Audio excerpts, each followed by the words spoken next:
gràcies per venir novament. Una bona part de vostès ja venen regularment, és el quart any que fem aquesta trobada.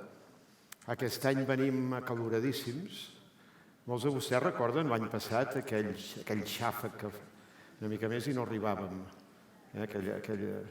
S'inundava Barcelona, però malgrat tot van venir. Això és molt rellevant. Gràcies, doncs, per venir. Moltes gràcies també als que venen per primer cop. Avui ens acompanyen, a part de moltes famílies amb participants als nostres estudis, moltes persones que són socis i sòcies. I voldria agrair, a part de vostès que han vingut, voldria fer una sèrie d'agraïments que fan possible aquest acte i que fan possible que existeixi la Fundació Pasqual Maragall i tot el que tenim entre mans. Vull agrair al CCIB que ens faciliten el poder fer aquest acte en aquest lloc magnífic que permet que vingui tanta gent i es pugui acomodar aquí sense problemes. Vull també agrair, aquest és un acte que preparem i que celebrem conjuntament amb la Caixa, atès que és una de les entitats que ens donen suport, és la principal entitat que està amb nosaltres des de l'any 2010. Nosaltres tenim 11 anys de vida, pràcticament al cap d'un any la Caixa ja ens acompanya i ha estat molt important sempre el seu suport sostingut, a part d'altres suports com la gran xarxa de socis i el suport d'altres donants que tenim, perquè, com després detallarem una mica, o direm una mica més en detall, la Fundació Pasqual Maragall no rep subvencions d'administracions públiques de manera recurrent i la que la fa diferent i jo crec excepcional és que estem aquí cada any, som més grans gràcies al suport de tots vostès. Em preguntaven fa un moment si era optimista. Jo soc molt optimista, no faig comèdia, la Fundació Pasqual Maragall és optimista perquè en aquests 11 anys que han passat des que vam posar en marxa la Fundació només hem vist canvis i evolucions en positiu. En aquests pocs anys hem vist com l'aposta que fèiem per prevenir, per treballar en la prevenció, ha passat de ser una idea, una molt bona idea, a una realitat a la qual hi està implicat els principals nuclis de recerca científica d'Europa, Estats Units i també del Japó. Som optimistes perquè cada vegada som més. Aquest estiu fregarem quasi bé la xifra de 30.000 socis, que es diu aviat. I la xarxa de socis la vam començar en l'any 2014, és a dir, no fa... Sí, fa 5 anys.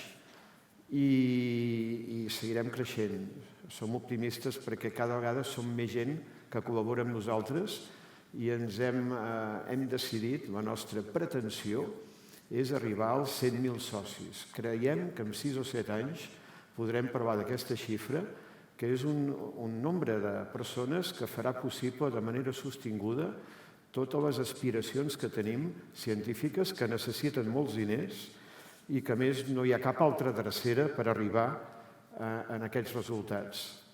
Agraeixo, per tant, a tots els socis i sòcies de la Fundació Pasqual Maragall i espero seguir agraint a més socis i sòcies amb aquest creixement que ens fa ser optimistes. Som optimistes perquè els prop de 3.000 participants voluntaris en els nostres estudis segueixen amb nosaltres, segueixen cada vegada més compromesos, cada vegada més implicats. Avui escoltarem amb algunes d'aquestes persones que fan possible la Fundació. Avui escoltarem una representant dels socis, la Maria José Cortina. Avui escoltarem també el Francisco Cámara, que és un col·laborador d'una iniciativa solidària, com tantes estan naixent i s'estan realitzant i que es fan per donar suport a la Fundació Pasqual Maragall. Avui també escoltarem, l'acte d'avui serà una mica diferent dels altres anys, avui també escoltarem l'opinió, el que pensa a un representant d'aquest gran col·lectiu, d'aquesta gran família alfa de participants voluntaris, l'Alejandro Laquidaín. Avui també escoltarem a la Humildat, que és una una participant d'una activitat social que fem, que és donar suport a cuidadors de malalts i malaltes d'Alzheimer, una activitat que ens està ensenyant moltes coses. I també vull agrair a tot l'equip de la Fundació Pasqual Maragall i del nostre centre de recerca Barcelona Beta perquè la seva gran implicació, està tothom implicat, està tothom aquí col·laborant, des de l'entrada fins al backstage, fins ajudant que vostès s'asseguin i no tinguin problemes.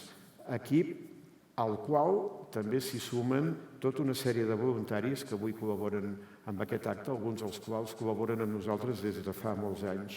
Per tant, em toca a mi expressar la gratitud de tota l'entitat, dels òrgans de govern, de la presidenta de la Fundació, Diana Garrigosa, i de tots els que ens acompanyen per la col·laboració que tenim, que és magnífica i que fa, a part dels resultats que estem veient en recerca científica, ara en parlarem, ens fa que siguem molt optimistes. Agraeixo finalment, avui tindrem uns monologuistes, tindrem uns científics molt especials, que també col·laboraran amb nosaltres, la Big Bang, i agraeixo finalment a la que serà la conductora de l'acte, l'Anna Boada, a qui convido ja que entri, i que posem en marxa l'activitat d'avui. Gràcies i comença l'acte. Anna. Bé, abans comentava que vostè és optimista, està content. Vull comentar amb vostè un parell de xifres. Ja fa 10 anys de la Fundació, 6 anys que es va iniciar, que es va engegar el projecte de l'estudi ALFA. En aquests moments, en quina fase està tota la recerca que es fa des de la Fundació Pasqual Maragall? Bé, en aquests moments hem progressat molt pel que fa a caracteritzar, a entendre o a saber més d'aquesta etapa silenciosa, prèvia de la malaltia, abans que s'entri en aquella etapa de no retorn, que és l'etapa clínica, i aquest millor coneixement el devem fonamentalment a aquesta gran família de col·laboradors, aquests 2.000, quasi 2.750 persones que d'una manera molt fidel estan amb nosaltres, es deixen fer proves i algunes de les quals també les hem convidat a participar. Això és molt inèdit, això és molt rellevant. Algunes, poques, les hem convidat a participar en els primers assajos clínics, en les primeres proves amb nous medicaments per veure si podem aturar aquest procés biològic silenciós i aconseguir o bé endarrerir i llavors quasi bé no es presenti, no hi hagi temps que es presenti, o bé aturar a l'entrar en aquesta fase que és la malaltia pròpiament dita i a la qual ben segur aconseguirem capgirar-la. També hem progressat i també nosaltres ara ens hi estem implicant en el que en diem la prevenció primària, és a dir, en fer bones pràctiques que totes condueixen a reduir la probabilitat de que tinguem la mala sort que ens toqui patir aquesta malaltia.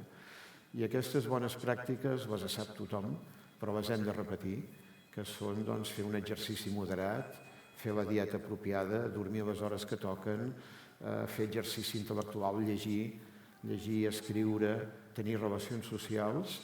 I el més important és que això mai és tard per començar, és a dir, no hi ha cap excusa i si un és molt gran i encara no ho ha fet, encara hi és a temps per començar perquè segur se'n beneficiarà. Penseu que fent això s'està veient que es podrien arribar a reduir un de cada 3 casos de demències, la qual cosa no és trivial, és molt rellevant i per tant val la pena fer aquest esforç. I tant, val la pena remarcar-ho, no ens cansarem de dir-ho, tots aquests consells que podem posar en pràctica des de ja, ara mateix, i val la pena repetir-ho, amics coneguts i saludats. Bé, la col·laboració entre la Fundació Pasqual Maragall i la Caixa és ben estreta des del principi. En els 10 anys de la història de la Fundació, si no m'equivoco, la recaptació, el finançament que ha portat la Caixa són 10 milions, doncs significant això aproximadament una aportació d'una mica més d'1 milió a l'any. És molt significatiu. Com d'important és aquesta injecció econòmica que fa gent com la Fundació Bancària La Caixa o altres petites butxaques de les quals després en parlarem per la Fundació? Bé, ha estat molt important. Si no hagués estat per aquest suport des de l'any 2010 segurament la història de la Fundació hagués estat diferent, hagués estat més lenta, hagués estat més complicada. La Caixa va acordar donar-nos suport des del principi, si no, no existiria aquesta gran família també de col·laboradors, i avui podem dir que ha estat estratègica i que ho seguirà sent, perquè la Caixa és un soci, forma part de la família. La Caixa ens ha permès multiplicar els nostres recursos. Deixin que els digui un parell de xifres. Abans, de tota manera, els diré que això de fer recerca científica costa diners. Costa diners, comparativament amb gastar-se els diners en altres activitats que no diré, són molts pocs diners, i són pocs diners perquè no hi ha dreceres, és a dir, per trobar solucions no hi ha cap altra drecera que fer més i millor recerca científica. Avui hi ha moltes malalties que es curen gràcies a la recerca científica. Avui hi ha moltes malalties, avui hi ha molts càncers que es curen, avui hi ha moltes malalties que s'han tornat cròniques, que abans mataven a la gent, com la sida, gràcies a l'esforç econòmic que s'hi ha injectat. I el repte de l'Alzheimer i de les demències és un repte nou perquè està canviant avui l'enfoc, aquest enfocament que fem de cara a la prevenció, i per tant avui té més sentit que mai el que hi hagi recursos per fer ciència i reclamar que el món de les demències i de l'Alzheimer no ha rebut mai la prioritat adequada. Els diré un parell de xifres que surten a les nostres memòries perquè es facin una mica una idea dels diners que manega avui la Fundació i de com ha anat progressant. Avui la Fundació Pasqual Maragall, aquest any 2019, junt amb el seu centre de recerca, si no hi ha res de nou, tindrà un pressupost d'uns 10 milions d'euros. D'aquests 10 milions d'euros, el 70% els dedicarem a la recerca científica. Perdó, el 75%. 75. El 20% el dediquem a tasques de comunicació, però sobretot el dediquem a que hi hagi més socis, perquè no podem parar. Hem de seguir creixent per mantenir i hem de ser més grans. I el 5% restant el dediquem a tasques d'administració. Però d'on venen aquests diners? Doncs en aquests moments, una mica més de la meitat, un 51%, venen del suport que tenim dels socis, dels donants, d'altres col·laboracions, i aquest és un suport estratègic clau. Pensin que aquests gairebé 30.000 socis que tindrem, doncs, de mitjana fan unes aportacions modestes d'uns 150 euros l'any. Però tot suma, mica en mica suma. I això ja és una mica més de la meitat de tots els recursos que tenim. I l'altre 49% venen d'ajuts que aconseguim per fer recerca científica i del suport de la Caixa.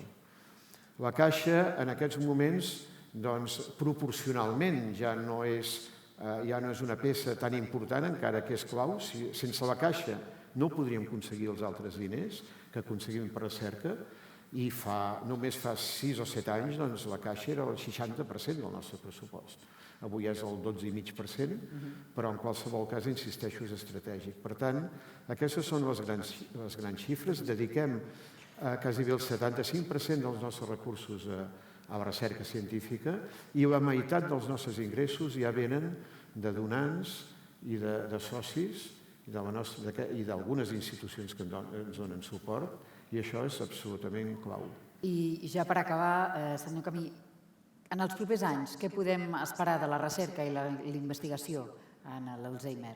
A grans trets, clar, ara tampoc podem aprofundir, però quines són les noves... Per una banda, ens agradaria que ens passés el que a vegades passa en ciència, que de cop i volta hi ha una descoberta que canvia radicalment el panorama. Però en el mentrestant hem de ser pacients, els resultats en ciència necessiten el seu temps, però els resultats són segurs, i jo diria que en els propers anys consolidarem aquest concepte de que es pot prevenir i es poden fer molts deures per evitar acabar d'estar malalt, i espero que en pocs anys puguem trobar la manera d'aturar i que les persones que tenen un risc elevat per acabar estant malaltes doncs no ho estiguin. I des d'aquest punt de vista soc optimista, tindrem, espero, millors medicaments, i ara d'aquí poca estona el doctor Movinueva els explicarà una de les maneres com entenem i entenem millor quin és aquest procés, a través de quins mecanismes es va entenent quin és aquest procés silenciós que de vegades acaba amb malaltia. Però insisteixo que sóc optimista i en aquesta malaltia li donarem la volta, ben segur. Així m'agrada, que sigui optimista. Ens quedem amb aquest detall, amb aquestes dades que ens ha facilitat oficials, amb la necessitat d'adquirir bons hàbits per prevenir la malaltia, o si més no, per no buscar més motius per fer-la forta, en qualsevol cas, i després esperarem i sentirem atentament la ponència del doctor Molinuevo. Moltíssimes gràcies, doctor Camí. Un fort aplaudiment per ell. Gràcies. Gràcies, doctor.